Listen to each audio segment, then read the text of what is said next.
මේ උතුම් ධර්මදේශනයේ ප්‍රඥා නාලිකාව තුළින් විසිරුවා හැරීමට ප්‍රචාරය කිරීමට ධර්ම දානය සිදු කිරීම සඳහා හිරණ්‍යා සිරිමාන්න දුමින්ද ඒකනායක භාග්‍යා කුලතුංග ශ්‍රියාණි නානායක්කාර ලයනල් අල්විස් කුමාරි සඳුන් ඒකනායක යුවල අකම්ප සහ ලසුකා ඇතුළු පවුලේ ඥාතීන් දායකත්වයේ දරලා තිබෙනවා. උතුම් වූ ධර්ම දානයෙන් ජනිත වන මහා පුණ්‍ය ශක්තිය ජනවාරි 1 වන දින ජන්මදිනයේ යෙදුන අසිත හිරාන් සිරිමාන පුතුණුවන් නිදුක් නිරෝගී සුවපත් භාවය ලැබී චිරජීවනයේ සැලසේවා. මේන් ලැබෙන කුසලය සැමටම ධර්මාබෝධයේ පිණසම හේතු වේවා. මියගිය ඥාතීන් මේ පින් අනුමෝදන් වී සසර දුක් කෙලවර වේවා කියලා බලාපොරොත්තු වෙනවා. එසේම වේවා කියලා ආශිර්වාද කරනවා.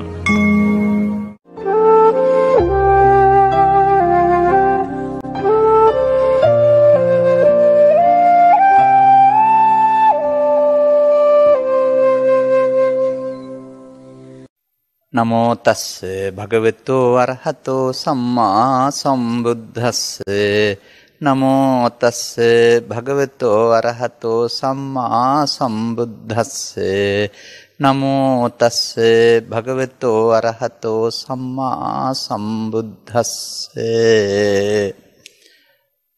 තයෝ මේ භික්ඛවේ භවෝ කතමේ භවා කාම භවෝ රූප භවෝ අරූප භවෝති.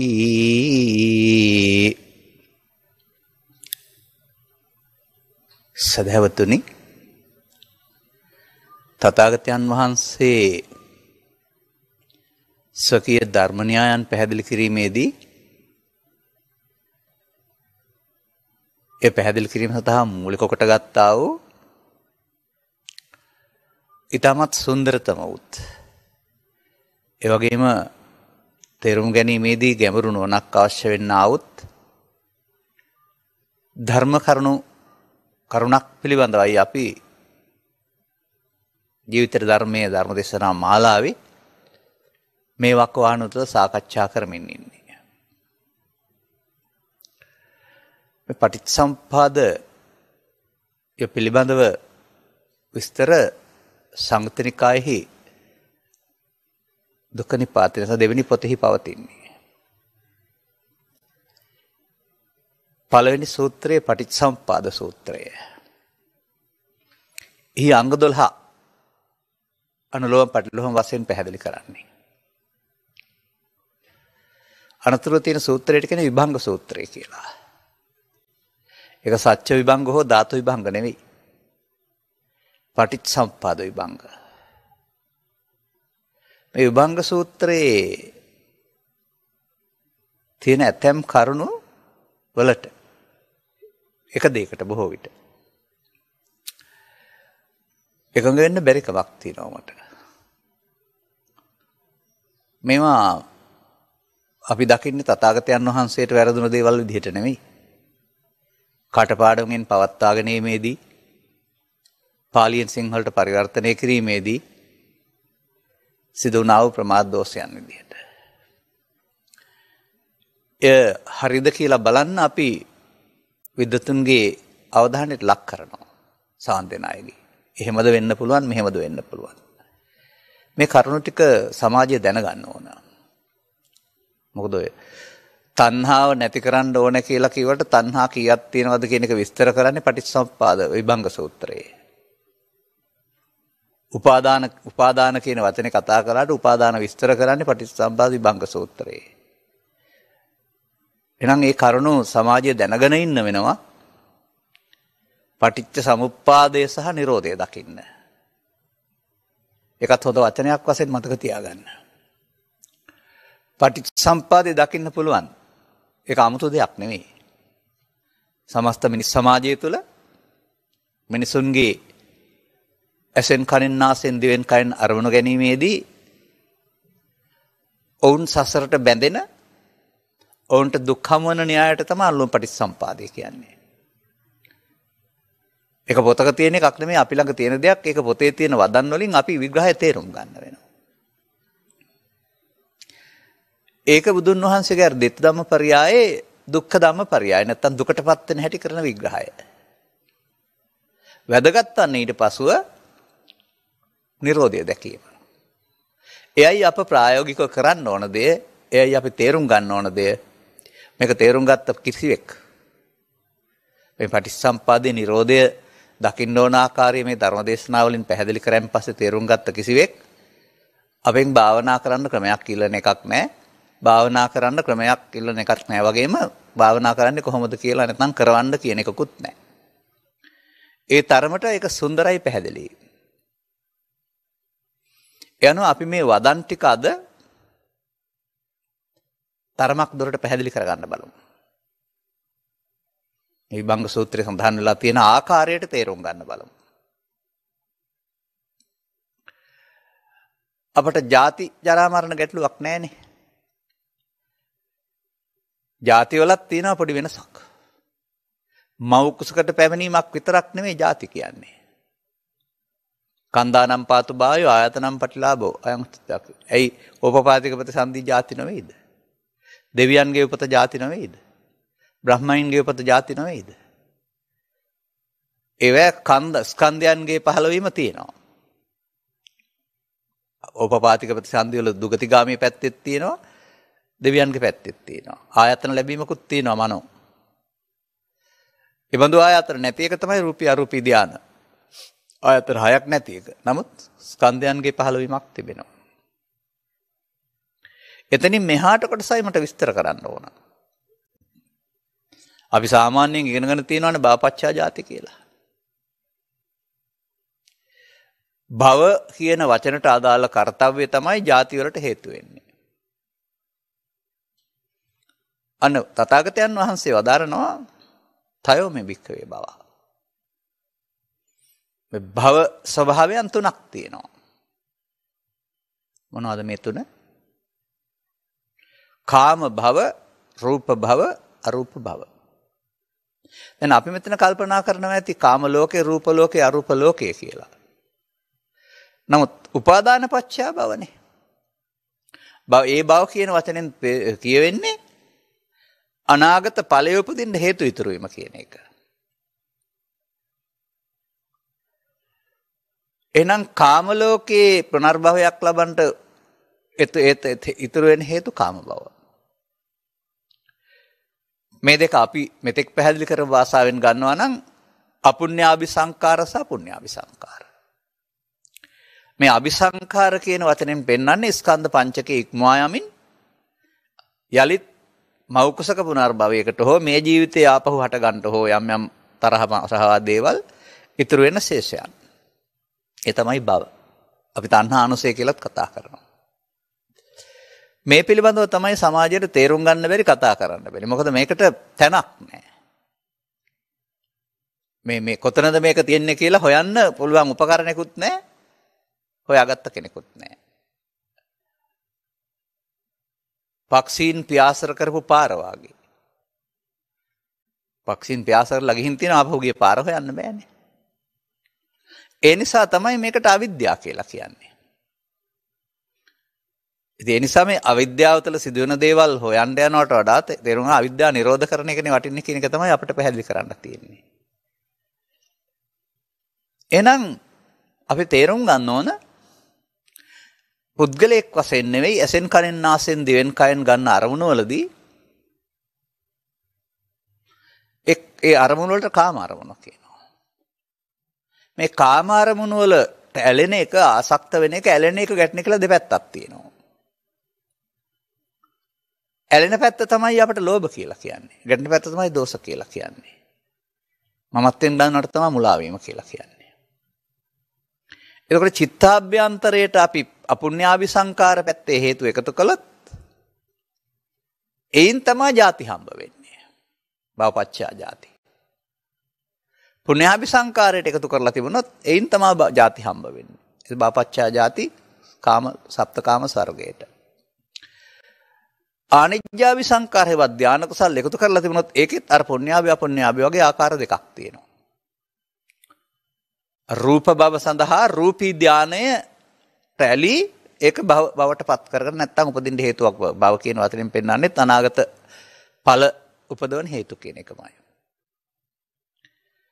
එතකොට බුද්ධ කාලයට පෙර ආතුව තමයි මේක මෙහෙම සිදු වුණේ. ඒ නිසා තමයි මේක ඒ අයගේ කරුණු පැහැදිලි දැන ගැනීම සඳහා පැහැදිලි කරන්න වෙලා තියෙන්නේ. මේ භව තුනකට බෙදලා පැහැදිලි කරන්න වෙලා තියෙන්නේ. එහෙම නැත්නම් ඕක අපිට කාම භව විතරක් කතා කර හැකියි. නමුත් භවයේ නැත්නම් මේ සසරේ මුලා වූ අය නිවීම කියන අර්ථයෙන් රූපී ධානය මමත්වෙන්ගෙන එයින් පරලෝකස් රූපී බඹතල 16න් එකක ඕපපාතික උත්පත්තියක් ලබා ගත්තා. ඒත් භවපච්චයා ජාති. නමුත් ඒක ඕපපාතික මෞකසකින් බිහිවීම නෙමෙයි. එය නිවීම නොවන බව තේරුම් ගත්ත සුළු පිරිසක්. එයත් නිවීම කියලා හිතාගත්ත පිරිසක් ඉන්නවා. දැන් අපේ රටෙත් ඉන්නේ සමාධිය කියන්නේ සෝවාන් වෙච්ච එක, සමාධිය කියන්නේ නිවන කියලා කියන අය. ඒ වගේ මේ රූපී ධානයේ තියෙන තත්ත්වයේ සංසුන් තත්ත්වයක් නිවීම කියලා හිතාගත්තා හිටියා. කලක් යනකොට උන්ට තේරුණා එතනත් සැඟවුණ කෙලෙස්සෝ තවත් ඔවුන්ගේ අවිද්‍යාවක් තිබෙන නිසා ඊට එහා හොයන්න. ඒ හොයාගෙන යාමේදී තමයි අපි කතා කරන අරූපාවචර ධාන හතරෙන් එකක් හමු වෙන්නේ. ඒකත් අරූප බව. එහෙනම් ඒකේ බව නිසා ජාති. මේ තුන් භවයක් මේක කතා කරන්නේ. මේ තුන් භවයේම බුදුන් වහන්සේ පහළ වෙනකොට සත්‍යා සසරේ ඇවිදිමින් හිටියා. පවෙන් පිනෙන් ධානයෙන් පරලෝකස්. මතක තබා ගන්න. මේ භවත්‍රයේ ඇවිදින ගමන බුදුන් වහන්සේ පහළ වෙන විට සිදුවෙමින් තිබුණ දෙයක්. සිදුවෙමින් නොතිබුණ දේ කුමක්ද? භව නිරෝධාය ධම්මං දේශේති. මේ භව නිසා ජාති නිරෝධ කරන්නට අවශ්‍ය භව නිරෝධය කරගන්න ආකාරය පිළිබඳ ධර්ම දේශනා කරපු කෙනෙක් අපේ තථාගතයන් වහන්සේ හැරෙන විට හිටියේ නැහැ. මතක තබා ගන්න. මේ තුන් භවයේ නැත්තම් මේ කාම රූප අරූප භව කුමක් නිසාද සිදු වෙනවා කියලා පෙන්නලා තියෙන්නේ. උපාදාන පත්‍යා භව. වච්චගත සූත්‍රයේ මම වදනක් පැහැදිලි කළා පසුගිය දවසක. වච්චගත බමුණ බුදුන් වහන්සේගෙන් විමසපුවම ඒකට කියන්නේ කුතුහල ශාලා සූත්‍රය කියලා වච්චගත නෙමෙයි. ඒකේ විවිධ චින්තකයන් එකතු වෙලා ඔවුන්ගේ ශ්‍රාවකීන් පරලෝක ගියාම උපන් තැන් පිළිබඳ ශ්‍රේෂ්ඨත්වයේ පත්වීම පිළිබඳ විග්‍රහ කරනවා. තථාගතයන් වහන්සේත් ඒ ශ්‍රාවකීන් එහෙම ගියාම ඒ තැන් පිළිබඳ කතා කරනවා. අනාගාමී වලින් මෙහා පැත්තේ. නමුත් තාත් කොටසක් සම්බන්ධයෙන් සියලු කෙලෙස් නැසුණා දුක් නිවා කරගත්තා කියලා කියනවා වරුණාම ඊට එහාට පණවන්නේ නැහැ. උත්පත්තියක් පණවන්නේ නැහැ. මට මේක ගැටලුවක් කියලා කියනවා. ඔබ සැක කරන්න ඕන තමයි සැකකලේ කියලා බුදුන් වහන්සේ වදාරනවා මම උත්පත්ති පනවන්නේ උපාදානයේ තියන අයට. උපාදානේ නැත්තම් මම උත්පත්ති පනවන්නේ නැහැ කියලා. අර සරියුත් හාමුදුරන්ගේ මුගලන් හාමුදුරන්ගේ මේ අයගේ ජීවිතෙන් එහා පැත්තට උත්පත්ති පනවන්නේ නැත්තේ උපාදානෙන් මිදුණු නිසානේ. උපාදාන කීයද? චත්තාරෝමේ බික්ඛ උපාදානා. එතකොට මේ උපාදාන හතරෙන් ඕන එකකින් බව වෙන්න පුළුවන් මතක තියාගන්න.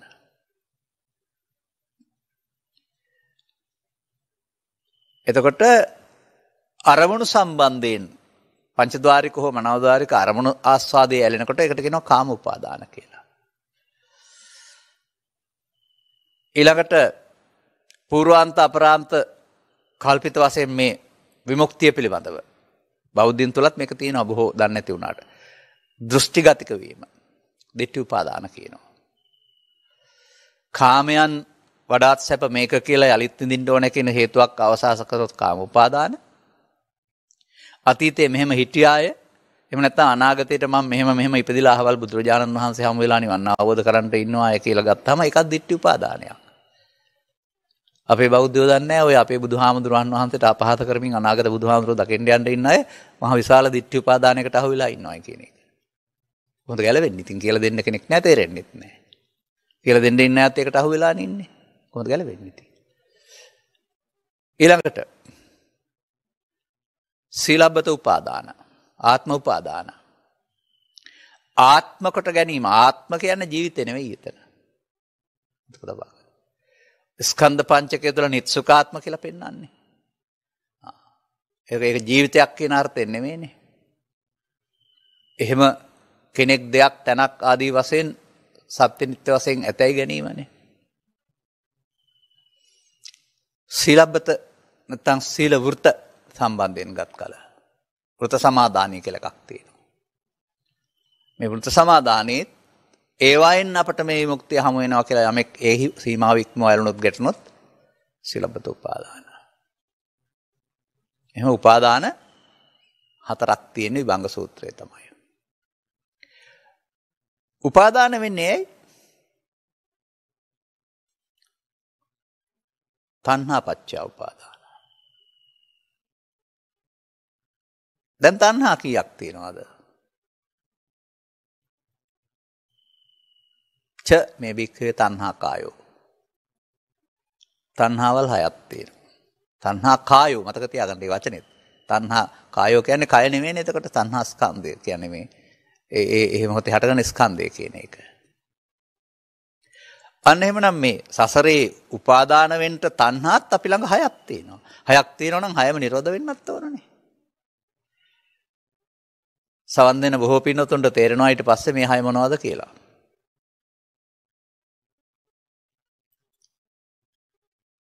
රූප තණ්හා, ශබ්ද තණ්හා, ගන්ධ තණ්හා, රස තණ්හා, පොට්ටබ්බ තණ්හා, ධම්ම තණ්හා. පංචද්වාරික අරමුණු හටගන්නේ බාහිර ගෝචර රූපයක උදව්වෙන්.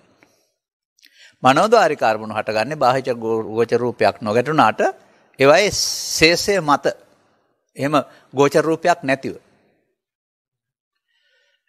ඒ පුද්ගලයා යනු එහෙමනම් මේ විභංගයේදී විස්තර කිරීමේදී මේ තමන්ට කැමති ආකාරයකින් අඩු වැඩි වශයෙන් මේ තණ්හා හයෙන් බැඳුනාය. තණ්හා පත්‍ය උපාදානං කියලා කතා කළා. තණ්හා වෙන්නේ කොහොමද? වේදනාව. එමුනේ අපි ගන්න ඕන. තණ්හාවක් තියෙනවා. තණ්හාවන්ට ඊට පස්සේ මොකද වෙන්නේ කියලා බලගත්තාම පස්සපච්චය වේදනා වේදනාපච්චය තණ්හා. වේදනාවන් කීයක් තියෙනවා. දැන් මෙතන සැප දුක් උපේක්ෂා වේදනා අරන් හරියන්නේ නැහැ. මෙතන රූප වේදනා, ශබ්ද වේදනා, ගන්ධ වේදනා, රස වේදනා, පොට්ටබ්බ වේදනා, ධම්ම වේදනා කියලා දොරවල් හයෙන් විදිනුත් හයක් තියෙනවා. රූප වේදනා කියන්නේ ඒතකොට ශරීරයේ වේදනාව නෙමෙයි රූප ආරම්මණය විදින එක. ශබ්ද වේදනා කියලා කියන්නේ ශබ්ද ආරමුණක් වශයෙන් විදින එක. දොරවල් හයට හම් වෙන අරමුණ විඳින එකනේ වේදනා කියන්නේ. එතකොට මේක මේ පටිච්චසම්පාදයේ විග්‍රහ කිරීමේදී පුද්ගලයෙක් වශයෙන් පේලි 12ට විවරණය කරන්න ගියාපම තියෙන වරද ඔන්න ඕකයි. මේ එකක්වත් සම්බන්ධයෙන් එහෙම කතා කරන්න බෑ. දැන් මෙතන දොරවල් හයෙන් එකකින් මේ සිද්ධිය වෙන්න ඕනනේ එහෙමනම්. නමුත් අර අංග 12 පටිච්චසම්පාදයේ විග්‍රහ කිරීමේදී මේ දොරක් මුල් කොටගෙන විග්‍රහ කරලා නැහැ. ඒක අදාළ තැනට ආවම මම පැහැදිලි කරන්නම්. එහෙනම් දොරවල් 6ට වේදනා 6ක් තියෙනවා. වේදනා කොහොමද? වේදනා පස්සපච්චය. එහෙනම් ස්පර්ශ වීම කීයක් තියෙන්න ඕනද? චක්කු සම්පස්ස, සෝත සම්පස්ස, ගාන සම්පස්ස, જીවහා සම්පස්ස, කාය සම්පස්ස, පොට්ටබ්බ සම්පස්ස. අරමුණු වල ස්පර්ශ වීම දොරවල් 6ම තියෙන්න වෙනවා. ඒ ස්පර්ශයන් 6කින්ම මේ සිද්ධිය සිද්ධ වෙනවා. මතක තබා ගන්න. එතකොට මේ එකක් තුල අපට වෙනම මේක විග්‍රහ කරන්න පුළුවන් වෙනවා. එකක් තේරුම් ගත්තාම 6න්ම ක්‍රියාව තේරුම් ගන්නත් පුළුවන් වෙනවා. 6න්ම නිදහස් වෙන මගට යන්නත් පුළුවන් වෙනවා. පස්ස කොහෙන්ද? සලආයතන පස්සයපත් පච්චය පස්ස. ස්පර්ශ වීම මේ චක්කු සම්පස්ස, සෝත සම්පස්ස, චක්ඛායතන, සෝතායතන, ගානායතන, දිවආයතන, කායයතන, පොට්ටබ්බායතන, මනායතන. අරමුණු ගන්න පුළුවන් ස්ථාන කියන එක තමයි මේ ආයතන කියන්නේ. ආයතන 6යි. ආයතන 6න් අරමුණු 6ක් ස්පර්ශ වෙනවා. ඒක සලආයතන පච්චය පස්සෝ. ඊට පස්සේ සලආයතන නාම රූප පච්චය සලආයතන. අන්න එතන පොඩ්ඩක් අපි තේරුම් ගන්න වෙනවා.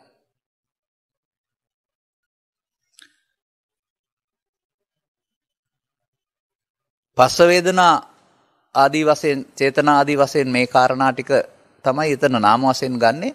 රූප වශයෙන් ගන්න එක විග්‍රහ කරලා තියෙන තැන හරි වුණත් භාවිතයට ගැනීමේදී කිසියම් වරදක් තියෙනවා කියලා මම කල්පනා කරන්නේ.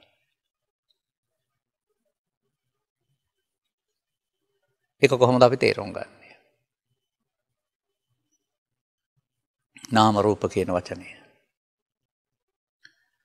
නාම කියලා ස්කන්ධ පංචය විග්‍රහ කිරීමේදී වේදනා සංඥා සංකාර විඥාන නාම කියලා රූප ශරීර වශයෙන් තමයි සියලුම දෙනාට පාඩම් වෙලා තියෙන්නේ. නමුත් අපට මේ රූප හමු වෙන්නේ කොහොමද? මම නම් දකින්නේ මෙහෙමයි. චත්තාරෝ මහා භූතා පච්චය රූපක්ඛන්දස්ස පඤ්ඤාපනාය. බාහිර ලෝකේ තියෙන වස්තු ඕන එකක් රූපයට, ශබ්දයට, ගන්ධයට, රස හමන අරමුණු ඕන එකක් ගත්තම ගැඹුරින් ගත් කල පඨවි ආපෝ තේජෝ අතරින් හැදිච්ච දේවල්. ඒ සතර මහා භූතයන් රූපයක් වශයෙන්, ඇසට ශබ්දයක් වශයෙන්, කනට ගන්ධයක් වශයෙන්, නාසයට එනකොට එතන ඇස නැමැති තිරේ නැත්තම් ප්‍රසාදේ. දැන් ඔබ රිදී තිරේ නරඹලා තිබෙනවා මේ රිදී තිරේ සෙවණැල්ලක් වැටෙනවා. දලසයා පටේ තියෙන රූපය. ඒක ද්‍රව්‍යද? ඒක පඨවි ආපෝ තේජෝ වායුද? නෑ. ඒක ඒ ප්‍රසාදේ මට හටගත්ත නැත්නම් ඒක සිත. ඒක අපි කියමු ඇහෙන්නම් චක්කු විඥානය. කනෙන්නම් සෝත විඥානය. එහි හටගත්ත රූපය. එසා නාම රූප කියන එකේ තේරුම නාම වෙනයි රූප වෙනයි නෙමෙයි. මේ අපිට අවශ්‍ය රූපය නාමයේ හටගන්නේ. සිතේ. තවදුරටත් පැහැදිලි කරන්න අවශ්‍ය නම් ඉදිරියෙන් සිටිනා වූ පුද්ගලයා ඔබට හතුරෙක් හෝ මිතුරෙක් නොවේ නම් ඔබේ මේ නාම රූපෙට හතුරෙක් මිතුරෙක් එන්නේ නැහැ. ඉදිරියෙන් ඉන්න පුද්ගලයා හතුරු වුණාම පුද්ගලයාගේ නාම රූපෙට හතුරෙක් එනවා. ඉදිරියෙන් ඉන්න පුද්ගලයා මිතුරෙක් වුණොත් මේ නාම රූපෙට මිතුරෙක් එනවා. ඉදිරියෙන් ඉන්නේ එක්කෙනයි. තමන් දරන ආකල්පයට අනුව මේක උදව්වෙන් තමන්ගේ හිතේ පහළ වෙන්නේ අර හතුරා මිතුරා ද්‍රව්‍යයක්ද? පුද්ගලයේද? සතර මහා භූතද? නෑ. ඒ නිසා ඒකට කියන්නේ නාම රූප කියලා. මතක තබා ගන්න. ඒ විදිහට අපට එහෙමනම් දොරවල් 6ට බාහිර දොරවල් 5ට විශේෂයෙන් දොරවල් 5ට හම්බ වෙන මේ පඨවි ආපෝ තේජෝ වායු හතරට ආйти ද්‍රව්‍ය නිසා මේ ඇස තුල, කන තුල, නාසය තුල රූපයක් පහළ වෙනවා. ওই ද්‍රව්‍ය නැතත් ඔක පහළ වෙනවා මනෝද්වාරයෙන්. හොඳින් කල්පනා කරලා බලන්න ඕන අපි මේ වේදනාවට, සැප වේදනාවට හෝ දුක් වේදනාවටපත් වෙන්නේ බාහිර පුද්ගලයා නිසාද Taman හදාගත්ත මේ ප්‍රතිබිම්බය හතරෙක් මිතරෙක් කරගත්ත නිසාද කියලා.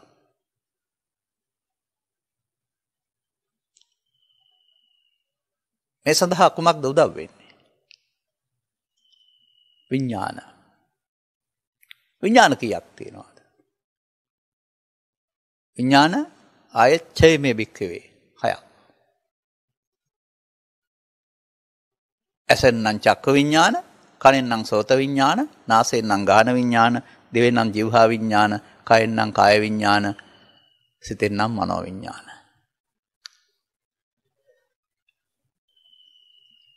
එතකොට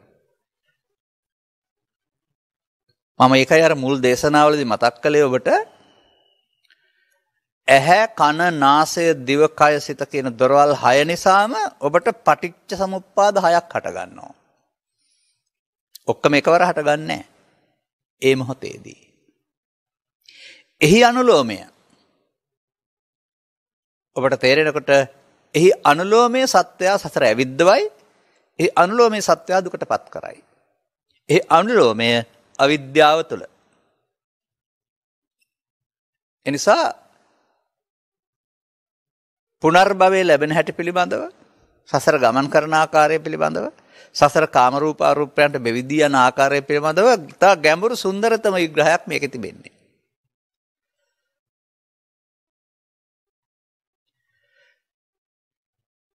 ඔබට තේරෙනවා එහෙමනම් දොරවල් 6 නිසා විඥාන 6ක් කියන්නේ ආත්ම 6ක් කියන එක නෙමෙයි. රූපේ හඳුනන සිත, ශබ්දයේ හඳුනන සිත, ගන්ධයේ හඳුනන සිත, රසයේ හඳුනන සිත, ඒකට තමයි විඥාන කියන්නේ. විඥාන කියන්නේ චෛතසිකයක්. ඒ වගේම ඔබට වැටහෙන්න ඕන මේ හඳුනා ගැනීමේදී හඳුනාගත් කාර්යය කර දුන්නන් පස්සේ මේ චක්කුසෝත විඥානත් මේ යන්න ඕන, නැසෙන්න ඕන, තියන්න බෑ. ඒ විඥාන පදේ ශනික භංගුරත්වය හටගත් ගමන් අවශ්‍ය කාර්යය කළ නැසෙන සුළු ස්වභාවය පිළිබඳව අවබෝධයක් නැති නිසා තමයි අපි මේ විඥාන පදේ ඊට එහා ගිහින් ජීවිතයකට ගන්නෙ, ආත්මයකට ගන්නෙ. එතකොට පරලෝ යන විඥානයක් තියෙනවා ඒගොල්ලන්ට. ඔවුන්ට මේ මිය පරලෝ ගිහින් පුනර්භවය ලැබීම සම්බන්ධයෙන් කරුණු පැහැදිලි කරන්නට විඥාන කියන පදේ යොදාගත්තාම විඥානයේ ආත්මකට ගැනීම තියෙනවා. අනාගත බුදුහාමුදුරුවෝ දකින්න යන හැමෝමත් ඔහම විඥානයක් හදාන එක යනවා කියලා තමයි හිතන් ඉන්නේ. විඥාන යානයට ගොඩ වෙලා මේගොල්ලෝ. ඔය දැන් ගුවනින් යන්න ගුවන් යානයක් ගොඩ වෙන්න ඕනනේ. නැති විඥාන යානයක් හදාගෙන ඒකට ගොඩ වෙලා යන්න ඇත්තලා ඉන්නවා. ඒකයි මම සමහර අවස්ථාවල ඔබට මතක් කළේ ස්කන්ධ පංචකයේ ඉපදීම මැරීම තේරෙන්නේ නැති තාක්කල් චෝතිපතිසන්ධි ගලපන්න බෑ. ස්කන්ධ පංචකයේ ඉපදීම මැරීම තේරුම් ගත්තම තමයි ස්කන්ධ පංචකයෙන් ඊළඟ ස්කන්ධ පංචකයට යන ආත්මයක් නැති වුණාට පැවැත්මක් සිදු වෙන්නේ හේතුඵල වශයෙන් කියන එක තේරුම් ගන්න පුළුවන් වෙන්නේ. යන ආත්මයක් නැති වුණාට ඇතුළතින් යන පැවැත්මක් තියෙනවා. ඒක ඉතින් තථාගතයන් වහන්සේ නම් කරන්නේ අවිද්‍යාව කියන වචනෙන්. ඔන්න ඔය ඊළඟ වචනෙන් එන්න ඕන අපි. ඔබත් සමග සාකච්ඡා කරන්න නැත්නම් අදහස් බෙදා ගන්න තියෙන තැනක් මට මේ. සංඛාරපච්චය විඥාන. මේ විඥාන ප්‍රත්‍ය වෙන්නේ සංඛාර. අන්න මෙතන තියෙනවා මේ සංඛාර තුනයි කියලා හැබැයි තියෙන්නේ වෙනත් එකක්. සමහර විට මෙයයි ඇත්ත කියලා දේශනා කරන්නට ඇත්තෙත් සමාජයේ අර අපි මතක් කළ සංයුත්ත පරිමංශන සූත්‍රය හෝ සංගීති සූත්‍රයේ තයෝ සංඛාරා කියන පදේ සරියුත් මහරහතන් වහන්සේගේ හෝ බුදුරජාණන් වහන්සේගේ අර්ථය නොදුටු අය වෙන්නේ නැති. අන්න මෙතන පෙන්නනවා සංඛාර ಜಾති තුනයි කාය සංඛාර, වචී සංඛාර, චිත්ත සංඛාර. මේක තමයි අපි හොයන්න ඕන. මම හොයන්නම් ඔබ අහගෙන ඉන්න. තථාගත බුදු පියාණන් වහන්සේ සම්මා සම්බෝධියටපත් වුණා. ඉන්පසු උන්වහන්සේට කාය වචී මනෝ සංකාර තිබුණේ නැද්ද? තිබුණා. ඒවා අවිජ්ජා පත්‍ය සංකාරාද? නැහැ. කාය සංකාරයෙන් හරි වචී සංකාරයෙන් හරි කවුරු හරි පරලෝ යනවද? නෑ. ඒකේ මුල් වෙන්නේත් මන. පස්දර වැහෙනකොට ආපහු මේක මනෝ සංඛාරයට වැටෙන්න ඕන කෙනෙක් පරලෝ යාම සිද්ධ වෙන්නේ මනෝ සංඛාරයෙන්. පස්දොර කියලා කතා කළාට පස්දොර අරමුණු රසය ලබන්නේ නෑ. පස්දොරට පිටින සිත තමයි අරමුණු රසය විඳින්නේ කියලා කතා කරනවා. එහෙනම් අන්තිමට සිත විතරයි. කාය වචී අදාළ වෙන්නේ අපේ සිත කය වචන සංවර කර ගැනීමට. නමුත් ඒක අபிසංකාර නෙමෙයි. තුන් භවයේ සකස් වෙන්නේ කොහොමද? කාය වචී මනෝ සංකාර පදනම් කොටගෙනද? නෑ. එහෙනම් අවිජ්ජාගතෝ යම් භික්කවේ පුරිස පුද්ගලෝ පුඤ්ඤං චේ සංකාරං අபிසංකරෝති අබුඤ්ඤං චේ සංකාරං අபிසංකරෝති ආනිජ්ජං චේ සංකාරං අபிසංකරෝති. අන්න බුදුන් වහන්සේ වදාරන්නේ. අවිද්‍යාව තුළ තියෙන්නේ මේ අපුඤ්ඤාභි පුඤ්ඤාභි ආනිජ්ජාභි සංකාර. මේ කාය වචී මනෝ සංකාර පෘථග්ජන පුද්ගලයෙක් ගාව නම් අවිද්‍යාව තුළ තියෙන්න පුළුවන්. බුදුරජාණන් වහන්සේ ගාව අවිද්‍යාව තුළ නෑ ඒක.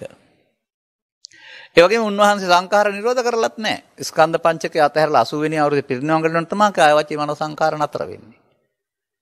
එතකල් කාය වචී මනෝ සංඛාර තියෙනවා. නමුත් ඒවා නිකලස්. ඒවා අபிසංඛාර නෙමෙයි. එහෙනම් මේ පදය ගැන හිතන්න හැමෝම. මේ සත්‍යයේ සසර ගමන සකස් වෙලා තිබෙන්නේ පව පින ධානය කියන තුන අபிසංඛාර කොට ගැනීමෙන්. අபிසංකාර කියන එකේ තේරුම එක මමත්වෙන් ගැනීමෙන්. එනම් මේ තුන් භවයේ සකස් වෙන්නේ. සසර ගමන සකස් වෙන්නේ කාය වචී මනෝ සංකාරයෙන් නෙවෙයි. අපුඤ්ඤාභි සංකාරයෙන්, පුඤ්ඤාභි සංකාරයෙන්, ආනිජ්ජාභි සංකාරයෙන්. එහෙනම් අපුඤ්ඤාභි සංකාරයත්, පුඤ්ඤාභි සංකාරයත්, ආනිජ්ජාභි සංකාරයත් අවිජ්ජාපච්චය සංකාරා. බුදුරජාණන් වහන්සේගේ කාය වචී මනෝ සංකාර වලට වඩා අවිජ්ජාපච්චය සංකාරා කියන්න පුළුවන්ද? නෑ, අවිද්‍යාව නිරෝධ වෙලා. මේ පෙළ තියෙන නිසා ඒක එහෙම කියාවි. වෙනත් දෙයක් ඉදිරිපත් කරන්න බය වේවි, සමහරට බිය වේවි. නමුත් සත්‍යයේ සසර ගමන සිදුවෙන එකනේ පටිච්චසම්පාදේ අල්ලුවම පටිච්චසම්පාදේ කියන්නේ. ඒක අපට විතරක් වෙන්න බෑ. තුන් භවයට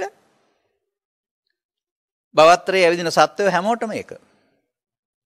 ආනිසා තමයි කාය වචී මනෝ වළංගු වෙන්නේ අපට විතරයි, අනිත් අයට වළංගු වෙන්නේ නැහැ. අනිත් අයටත් වළංගු වෙනවා පුඤ්ඤාභි අපුඤ්ඤාභි ආනිජ්ජාභි සංඛාර. දැන් අර මේ කාය වචී මනෝ සංඛාර තුන ගත්තොත් එහෙම තව පදයක් තියෙනවා ගලපන්න බැරි. අවිජ්ජාපච්චය සංඛාරා කොහොමද ඉගෙනගෙන තියෙන්නේ? අවිද්‍යාව තුළ සත්‍යය කුසල අකුසල කර්ම රැස් කරයි. අර කුසල අකුසල කර්ම වලට දෙන්නම් සංඛාර කියන්නේ. දැන් තථාගතයන් වහන්සේගේ කාය වචී මනෝ සංඛාර වල කුසල හෝ අකුසල නැහැ. ගලපන්න බෑනේ.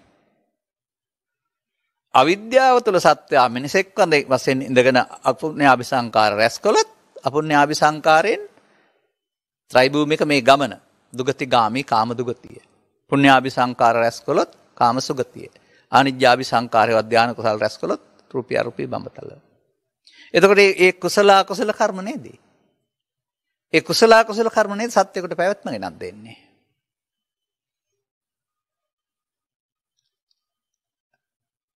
එහෙනම් විභංග සූත්‍රයේ මේ පදය එහෙම තිබුණට ගැලපෙන්නේ නැහැ. ඒ නිසායි මම බොහොම නිදහසේ පැහැදිලි කළේ වියතුන්ගේ දැන ගැනීම සඳහා.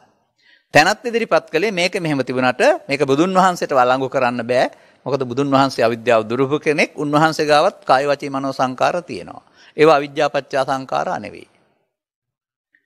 සංඛාර ಜಾති තුනයි තියෙන්නේ. සත්‍ය සසර ඇවිද්දවන සංඛාර, අபிසංඛාර කියන්නේ ඒවා පුණ්‍ය අපුණ්‍යාභි කියලා තියෙන්නේ සරියුත් මහ රහතන් වහන්සේ. මේවා එකතු කරලා බලන්න ඕන. හොඳින් අවධානය කරන්න මම මේ කියන කරුණු කෙරෙහි.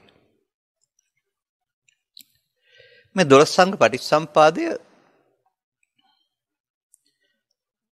අවිද්‍යාපච්චය සංඛාරා අවිද්‍යාව තුළ සත්‍ය කුසල කුසල කර්ම රැස් කරන්නේ අතීත ජීවිතය කියලා මේක අතීතයට දාලා තියෙන්නේ. සංඛාරපච්චය විඥානං නාම රූප සලආයතන පස්ස වේදනා තණ්හා උපාදාන භව දක්වා වර්තමාන ජීවිතයට යොදලා තියෙන්නේ. ඊළඟම කුසකට ගොස් ප්‍රතිසන්දි ලැබෙන එක තමයි ಜಾති වුණාම තමයි ජරා මරණ. එහෙමයි අපි මේක සාමාන්‍යයෙන් භාවිතා කරන්නේ. අපිට අනාගතේ නම් ඉස්සරහට එනවා කියන්න පුළුවන් සමහර විට. දැන් බලන්න මේ පටිච්චසම්පාද නිරෝධي මොකද කරන්න ඕන?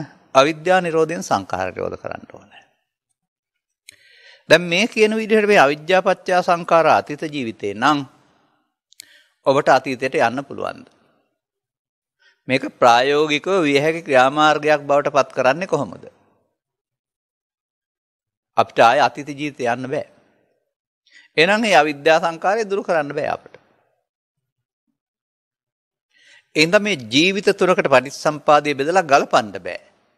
ඒ ගලපන්න බැරි බුදුරජාණන් වහන්සේගේ වැරද්දක් එහෙම නෙමෙයි. පටිච්චසම්පාද වැරද්දක් එහෙම නෙමෙයි.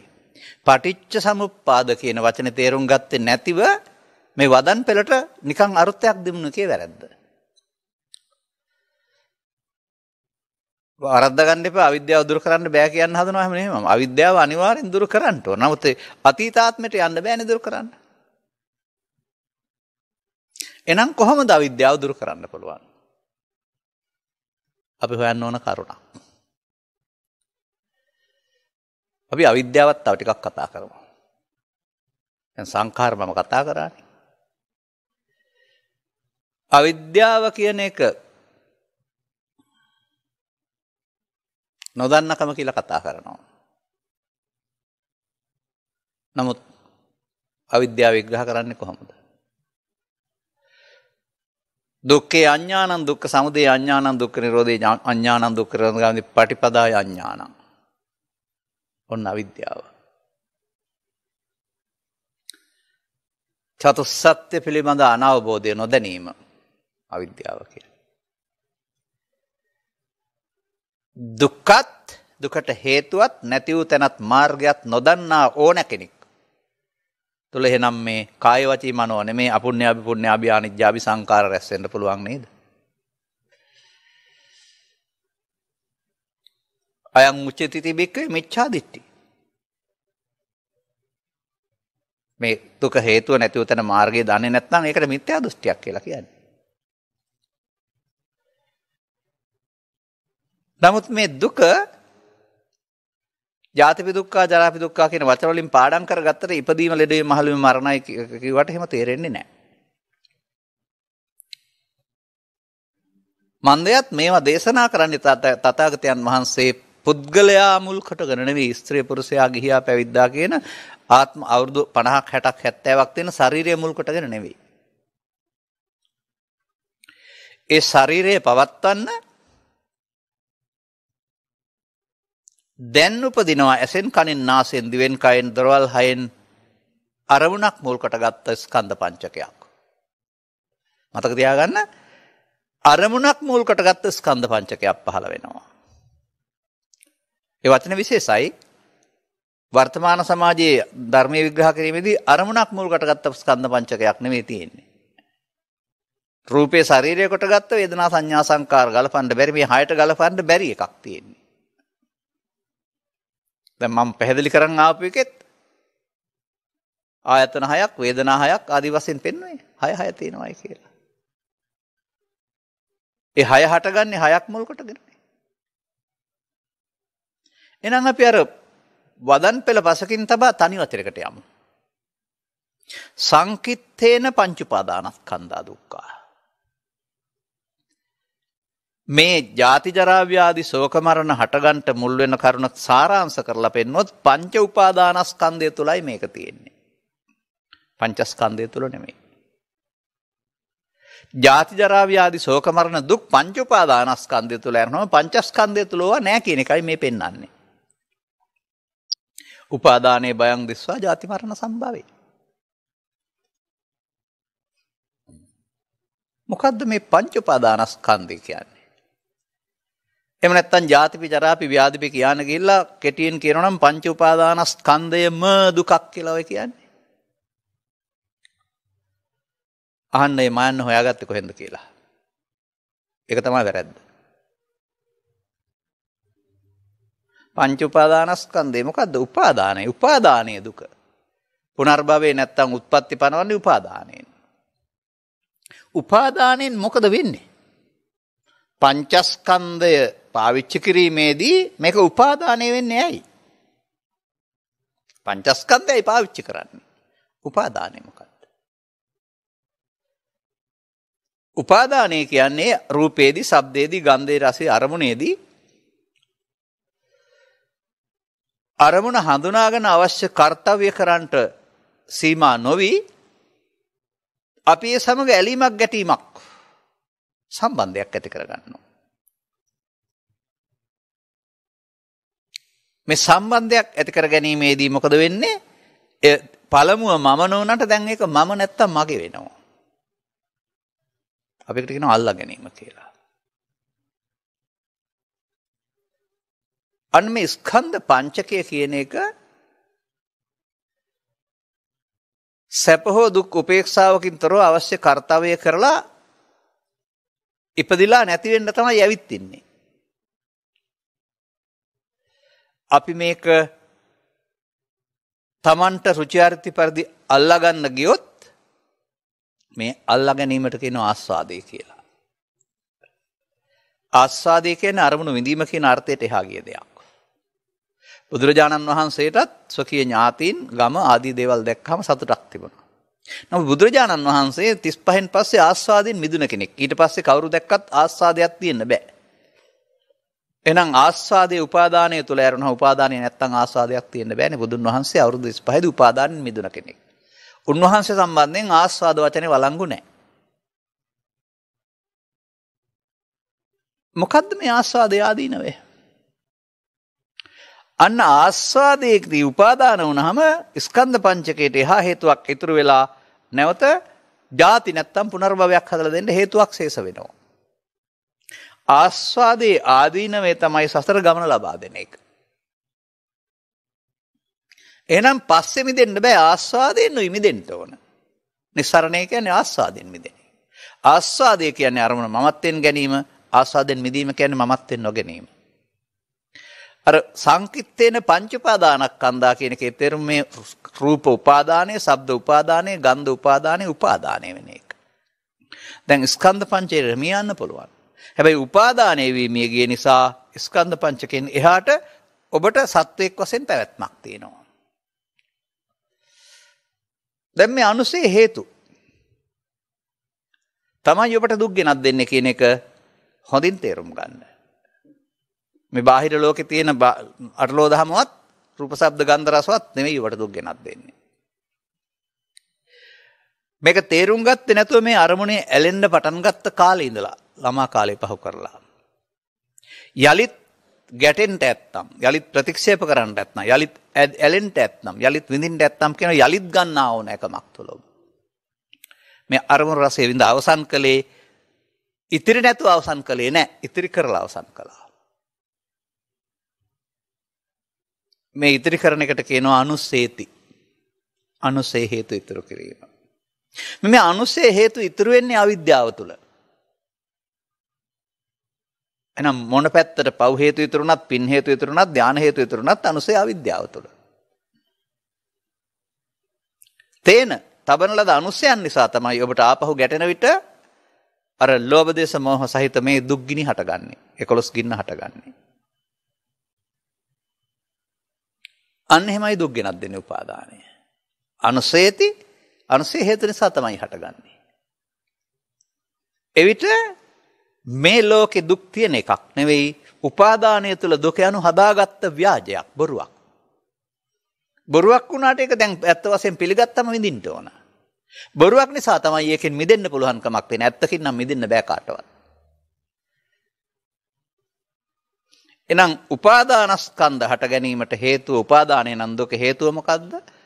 අර තණ්හා හයකින් උපාදාන භව වෙන්න ආරෙන එක. තේන සංකං ගච්ඡති. එයින් සංකත ධර්ම හේවත් මේ ලෝභ දේශ මොහයන් හට ගන්නවා. එතකොට මේ උපාදාන නැත්නම් ලෝභ හේතු තමයි බීජ බවටපත් වෙන්නේ. බීජ නිසා තමයි පැල හටගන්නේ. එහෙනම් අපට තේරුම් ගන්න පුළුවනි දුකට හේතුව මේ අරමුණෙහි මුලා වීම රූප තණ්හා, ශබ්ද තණ්හා, ගන්ධ තණ්හා වශයෙන් ගත්තාම ඒ උපාදාන බව හේතු ශේෂ වෙන එක. පංච උපාදානස්කන්ධය හට ගැනීමට හේතුව. ඒ තණ්හාව නැති කිරීමෙන් ලබන සබ්ද නිර්වාණය. මොන තණ්හාවද දැම්මේ? ඒ තණ්හාව කියන්නේ අතීත එකක් නැති කරන්න නෙමෙයි කියන්නේ. ඒ තණ්හාව වර්තමානයේ ඇහැට කනට නාසයට දිවට කයට ගැටෙනකොට ඇහි නම් රූප තණ්හා, කනේ නම් ශබ්ද තණ්හා, නාසයෙන් නම් ගන්ධ තණ්හා, දිවෙන් නම් රස තණ්හා, කය නම් පොට්ටබ්බ තණ්හා. ඒ තණ්හාවමයි උපාදාන භව වෙලා පැවැත්මට හේතු ඉතුරු කරන්නේ. ඒ තණ්හාවමයි පැවැත්ම සහ නැවැත්ම දෙකට භාජනය එක. පැවැත්ම කරන්නේ පෘථග්ජනය, ධර්මයේ තේරුම් ගත්ත ආර්ය පුද්ගලයෝ මේක නැති කරනවා. නැවැත්ම කරනවා. තථාගතයන් වහන්සේ බැවින් පැවැත්ම දේශනාවකට පැවැත්මට හේතුව පෙන්වා වදාරා නැවැත්ම කරන හැටි දේශනා කරපු කෙනෙක්.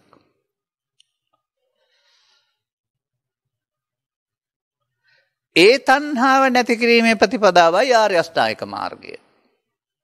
ඒ තණ්හාව කියනකොට එතකොට ඇසේ, කනේ, නාසයේ, දිවේ, කයේ, සිතේ රූප, ශබ්ද, ගන්ධ, රස, පොට්ටබ්බ ධම්ම තණ්හා. ආර්ය අෂ්ටාංගික මාර්ගයේ යාම තියෙන්නේ එහෙනම් ඇසෙන්, කනෙන්, නාසයෙන්, දිවෙන්, කයෙන් නෙවෙයිද?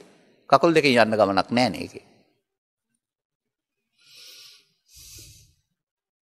අර තණ්හාව රැස්සන පැත්ත මිච්ඡාපටිපදා, ශේන පැත්ත සම්මාපටිපදා බවට පත් වෙන්න සිද්ධ වෙනවා. එහෙමනම් මේ අවිද්‍යා සංකාර අතීත කියන වචනේ පාවිච්චි කළාට මේක ඉස්සරාත්මයට ගිහින් නැති කරන්න ඕන එකක් කියලා කළොත් ප්‍රායෝගිකව කරන්න බෑ.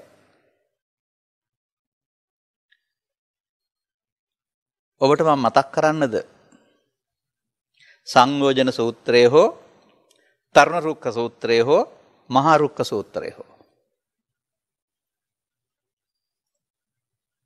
මේ නැති කරන්න ඕන මොකද්ද කියලා දැන් මේ පැහැදිලි කරලා පෙන්නන්න. ඔය ඕන එකක තියෙන්නේ මේ නැති කරන්න ඕන තණ්හාව නැත්නම් අවිද්‍යාව. හැබැයි ඒක ඉස්සර ජීවිතයේ අවිද්‍යාව පත්‍ය සංඛාරා නෙවෙයි. අපිම මේක වරද්දාගෙන උරචක්‍රමාලාවක් බවට පත් කරගත්තට බුදුරජාණන් වහන්සේ වැරදි නෑනේ. දන්නවනේ උරචක්‍රමාලාව කියන්නේ Tamanට වද දෙන එකක්. කරන්න බැරි දෙයක් බවට පත් කරගන්නවා මේකේ අර්ථ වරද්දාගෙන. දැන් අපිට අර්ථ වරද්දා ගැනීම හරි ගස්සගත්තාම මේක කරන්න බැරි දෙයක් නෙමේ. වර්තමාන ස්කන්ධ පංචකය තුල අර අතීත හේතු නැති කරන්න පුළුවන් එකක්. කෙනෙකුට තේරෙන්නේ නැහැ කොහොම අතීත හේතු වර්තමාන ස්කන්ධ පංචකය නැති කරන්න කියලා. අපි බලමු.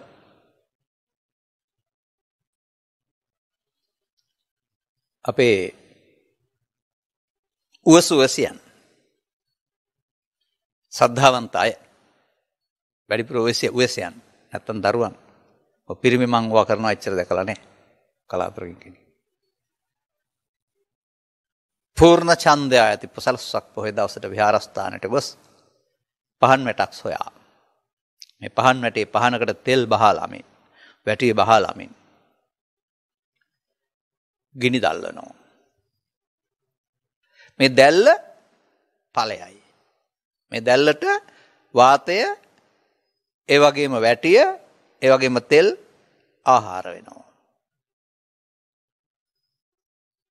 ආහාර කියන්නේ පැවැත්මට.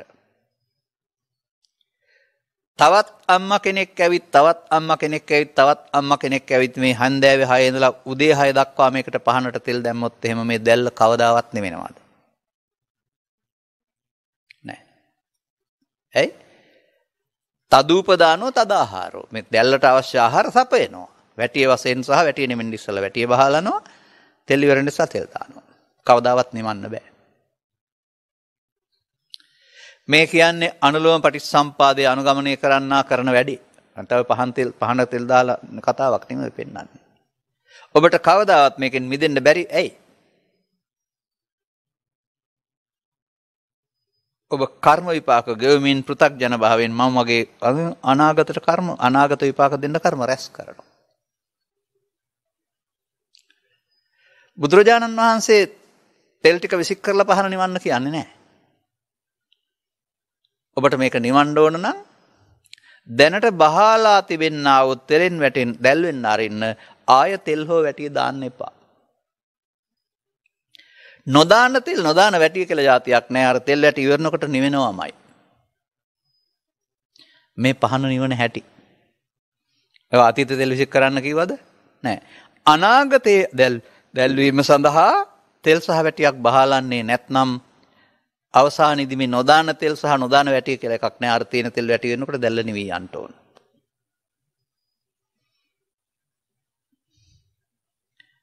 මේකේ තියෙන්නේ අතීතේ නැති කරන්න නෙවෙයි. අනාගතයට තියෙන එක නැති කරන්න. ඇයි? අනාගතයට තියෙන දේ තමයි අතීතේ බවට පත් වෙන්නේ. සරල උදාහරණයකින් ගන්න. ඔබ අදර ගෙදර ගිහින් කවුරු හරිත් එක්කලා වෙන්න එපා. මේ උදාහරණයක් වශයෙන් කියන්නේ. තරහ වෙන්න. ඊයේ නෙමෙයි තරහ වුණේ අද. හෙට උදේ අවදි වෙලා බලපුවා මේක අනාගතේ දැන් තරහ වෙලා මම හෙට හොඳ වැඩක් කරන්නම් කියලා ඉස්සරහට තිබ්බා. හෙට අවදි වුණාම ඒක අනාගතයේද අතීතයේද? අදෝ මේක තබන්නේ ඉදිරියට. ඊට පස්සේ ආයෙ එනකොට ඒක ඉදිරියෙන් එන්නේ අතීතෙන් එන්නේ. අනාගතයට තැබීමමයි අතීතය කියන එක හොයාගන්න පුළුවන් නේද ඔබට? අර අතීතේ හිස් කරන්න තියෙන වැඩේ අනාගතයට නොතබන එක. ඔය අවිද්‍යාව දුරු කරන්නට අතීතාත්මයට යන්න බෑ. වර්තමාන ස්කන්ධ පංචකය තුල මේ කාර්යය කරන්න පුළුවන්. තෙල් නොදා ඉන්න මොකද වෙන්නේ? තියෙන තෙල් වලින් දැල්ලුනහම පහනට දැල්ලට ආහාර නැතුවම නිවෙන්න ඕන. තරුණ රුක්ක මහ රුක්ක සූත්‍රවලත් ඔක කියනවා. දර ටිකක් කපලා ගොඩ ගහලා ගින්දර තියලා තියෙනවා. මේකට නැවත නැවතත් තනකොළ බබුස්තන කියලා වචනකුත් පාවිච්චි කරනවා. ඒකේ කලින් තිබුණ જાතියක්. එහෙම නැත්නම් තව නැවත අමුද්‍රව්‍ය සපයනවා දර. සපයන්න මේ දර ගොඩ ඇවිලෙනවානේ. දැන් ගොඩ ගහපු දර ගොඩ අයින් කරන්න කියන්නේ නැහැ බුදුහාමුදුරුවෝ. නිවන්න ඕන නම් ආයෙ මේකට දර දාන්න එපා. එතකොට අර ටික ඇවිල්ලා ඉවරුනහම ආයෙ දැල්ල නිවි යන්න ඕන. මේ දුක කියන එක ඔබ අරමුණු රසයේ විඳලා අනාගතයට තැවීම අතීතයේ බවට පත්වීමේ ප්‍රතිඵලයක්. කිරිගහේ උපමාව ගන්න. කීර රුක්ඛෝපම සූත්‍රය. උපමා විතරයි අදට ගන්න. අපේ රටේ තියෙන කොස් ගහක් හරි අපේ රටේ තියෙන රබර් ගහක් හරි හිතට ගන්න. ಭಾರತයේ මොන ගහක් තිබුණත් කමක් නැහැ ඒකට. තියුණු ආයුධයකින් මේ ගහේ හය පොලකට කොටනවා. මොකද වෙන්නේ? කිරි එනවා. මන්දයත් මේ ගහ හොඳට වැඩිලා කිරි රැස් කරලා තියෙන නිසා. කෙටුවේ නැත්නම් එන්නේ නැහැ. තියෙන කිරි නේ දෙන්නේ. හය පොලක කිරි දෙන්නේ ගහේ කිරි දෙන්නේ. හය පොලකින් ආවට. ඔයතින් හිතන්න දේවල්. ඇහෙන් ඉපදුනත් කනෙන් ඉපදුනත් නාසයෙන් ඉපදුනත් දිවෙන් ඉපදුනත් කයෙන් ඉපදුනත් ලෝභ දේශ මොහ හිතේ තියෙන ඒවායි එන්නේ. ගහේ කිරි කියන්නේ ඒකයි. මේ කිරි එන්නේ තියෙන නිසා කෙටුවාම. බණ තේරෙන්න ඉස්සෙල්ලා අවිජ්ජා පත්‍ය සංකාරත් ලෝභ මූල දේශ මූල මොහ රැස් කරගත්ත නිසා තමයි ඔබ අදුදුකටපත් වෙන්නේ. ඒක සෝවාන් අනාගාමි දක්වා පත් වෙන්න සිද්ධ වෙනවා ටික ටික උත්සාහයෙන්. අඩු වෙනවා තමයි. ආයෙ අහනවායි උත්තරේ. කිරි නොෙන්න නම් මොකද වෙන්න ඕන? කොටපුවම ගහ මැරෙන්න ඕන. දැන් බුදුරජාණන් වහන්සේගේ සරියුත් මහ රහතන් වහන්සේගේ මේ චිත්තාභ්‍යන්තරේ එන්න හේතු නැහැ ගහ මැරිලා. දැන් හය පොළටම අරමුණු හම්බ වුණාට බුදුන් වහන්සේලාට රාග දේශ මොහ උපදින්නේ නැහැ. අරමුණ අන බුදුදහමෙන් උගන්වන්නේ මේ ලෝකේ මේවා පාවිච්චි කරන මේ ඇතුළත තියෙන කාරණා හිස් කරගන්න විදිහ. වර්තමානයේ අපේ සිල් වලින් ඔය හොඳ නෑ හොඳ කියන එකෙන් පෙන්නන්නේ ආවා තියෙනවා හිත ඇතුලේ. හින්දා එන එක වළක්වන්න නොදැක ඉන්න. ශික්ෂාපද වලින් කරන්න හදන්නේ ඒකයි. මේක දැකලා අයින් කරගන්න කියන්නේ හොඳ නෑ. ඒ කියන්නේ අපි ළඟ තියෙන පෘථග්ජන භාවය අර කිරි ටික ඇතුලේ තියාගෙන ලබන සංවරයක්. ඇයි? ඒකට ධර්මයේ මූලික නැහැ.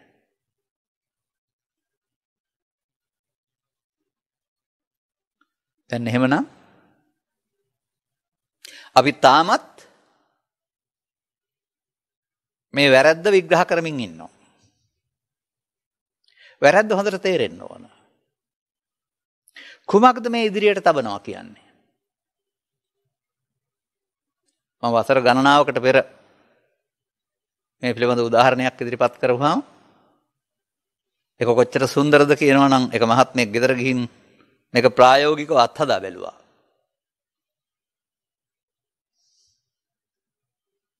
සසර ගමන යන හැටි. අපට හොයන්න බෑ මොකද පාගමනකින් යන එකක් නෙවෙයිනේ ඒක. සවන් දෙන නරඹන ඔබ කවුරු හරි කෙනෙක් අපි පෙළට හිට ගනිමු. පිට්ටනියක. සීරුවෙන් හිටගෙන ඉන්නේ දැන් සුදු ඉරක් තුල. රෑ වෙනකල් හිටියත් අඩියක්වත් තිබ්බේ නැත්නම් කර වෙනව ඇරුණාම යන්න වෙන්නේ. එක අඩියක් ඉදිරියට තැබුවා. දැන් ඒක ඉස්සරහ පාදයේ මේ පස්සේ එක පසු පාදයේ. තවමත් ගිහින් නෑ යන්න සූදානම් වෙලා විතරයි. දැන් පසු පාදයේ අරගෙන ඉස්සරලා පෙර පාදයේ කීපයකට ඉස්සරහින් තැබුවා. දැන් අරක පෙර පාදයේ මේක පසු පාදයේ. පෙරදී පෙර පාදයේ කීප එක තව සැරයක පසු පාදයේ වෙනවනේ. ඔබට දැන් මම කිව්වොත් අඩියෙන් අඩිය යන්න කියලා. අඩි මාරු කර කර. ඔබට ලංකාව වටේ ගිහින් එන්න බැරිද? ඔබ මේ ගමන යන්නේ පාදයක් ඉදිරියට තැබීම නැමැති එක ක්‍රියාව තුළ නේද හැමදාම. දෙකක් තියන්නේ නැහැ නේ එකපාර. මේ පාදයේ ඉදිරියට තැබීම නැමැති කාරණේදී ඉදිරියට තබන පාදයේ ඒ වුණාට ඊළඟ සැරේදී පසු පාදයේ බවටත් පත් වෙනවා. එකත් මතක තියාගන්න. මේක උපමාවක් වශයෙන් හිතන්න. සත්වයා පවෙන් පිනෙන් ධානයෙන් සසර ඇවිදින්නේ පව ඉදිරියට තියෙන නිසා, පින ඉදිරියට තියෙන නිසා, ධානය ඉදිරියට තියෙන නිසා. බුදුරජාණන් වහන්සේ පුඤ්ඤ පාප පහින. සරියුත් මහ රහතන් වහන්සේ පුඤ්ඤ පාප පහින. දැන් උන්වහන්සේලා ඉදිරියට තියලා නැහැ. උන්වහන්සේලාට පාපයෙන් පරලෝ යන හතර අපායත් නැහැ, පිනෙන් පරලෝ යන සප්තකාම සර්ගයත් නැහැ, ධානයෙන් පරලෝ යන ධාන ලෝක 20ක් නැහැ. දැන් කොහෙද යන්නේ? දැන් පරලෝ නොයාමනේ. දැන් ඒ මොකක් නිසාද? අපුඤ්ඤාවි සංකාරයයි පුඤ්ඤාවි සංකාරයයි ආනිජ්ජාවි සංකාරයයි ශූන්‍ය වූ නිසාද? කාය වචී මනෝ සංකාර ශූන්‍ය වූ නිසාද? දැන් මේ සත්වයා යනු කර්ම විපාකම නේද? ඔබට කර්ම විපාක කර්ම රැස් කරන එක ඉවර කරන්න උනොත් ඊට පස්සේ අනාගතයට යන්න සතෙක් ඉතුරු වෙනවද? සතෙක් හිටියානම් නියත වශයෙන් අන්‍ය ආගම උගන්වන පරිදි ආත්මයක් කවදාවත් ඒක නැති කරන්න බෑ බුදුහාමුදුරුවෝ. අපි බාහිර ලෝකේ සත්පුද්ගල සංඥාව ගන්න අම්මා තාත්තා ආදී වශයෙන්. මේක හේතුඵල. මේ සසර යනු පව් හේතු වල අනාගතයේ අපායයි, පින් හේතු වල අනාගතයේ කාමසුගතයයි, ධාන හේතු වල අනාගතයේ රූපී අරූපී බඹතල. ඒ අවිද්‍යාපත්‍ය සංඛාරා. මේ එකක්වත් නැත්නම් ඔහුට භව ගමනක් නැහැ. ගමනක් නැත්තේ යන්න කෙනෙක් නැහැ. භව නිරෝධගාමී. මේක හොඳින් හිතට ගන්න. අපට කුඩා කාලේ ඉඳලා හිතෙන්නේ අපි ළඟ සත්‍යයක් ඉන්නවා, පුද්ගලයෙක් ඉන්නවා, පුද්ගලයා නිවන් දකින්න යනවා කියලා. දැන් පුද්ගලයා නිවන් දැක්කද? ඇවිදින්න තියෙන හේතුව අවසන් වෙනවද ධර්මයෙන් වෙන්නේ? අන්න බුදුහාමුදුරුව හමුනන තාක්කල් ඇවිදින්න හේතු ඉස්සරහට තබමින්, ඒකට කියන්නේ පහනට තෙල් සහ වැටිය දමින් දැල්ල හැමදාම ඇවිලෙන්න තාස්සත්. දරවරට ආපහු ගින්දර සහ මේ දර සහ බබුස්ථාන ආදී දේවල් එකතු කරනවා. අමුද්‍රව්‍ය සපයනවා. අමුද්‍රව්‍ය සපයන තාක්කල් කාම රූප අරූප භවත්‍රේ සත්‍යයට ගමනක් තියෙනවා. එහෙනම් ඒක භවගාමී. අදාළ වචනේ මම කීවේ නෑ. වර්තමාන ස්කන්ධ පංචකය අමුද්‍රව්‍ය රැස් කරන්නක් නොව, වර්තමාන ස්කන්ධ පංචකය අමුද්‍රව්‍ය රැස් නොකරන්නක් බවට පත් කරන්නේ කෙසේද? ඒ තමයි බුදුහාමුදුරුව හැමදෙනෙක් වශයෙන්ම දේශනා කරවදාළ විදසුන් වැඩීම. ඒ තමයි අපි කරන්න ඕන කාරණය. අවිද්‍යා නිරෝධයෙන් සංඛාර නිරෝධය. මේ පැහැදිලි කළා වූ කරුණ ටික හිතට අරගෙන එය කරන්නේ කෙසේදයි? ඊළඟ ධර්ම දේශනාව සවන් දී තේරුම් ගැනීමට උත්සාහ දරන්න ලෙස මතක් කරමින් මේ ධර්මානුශාසනාව මෙතකින් අවසන් කරනු ලබනවා. හැම දිනාටම තෙරුවන් සරණයි.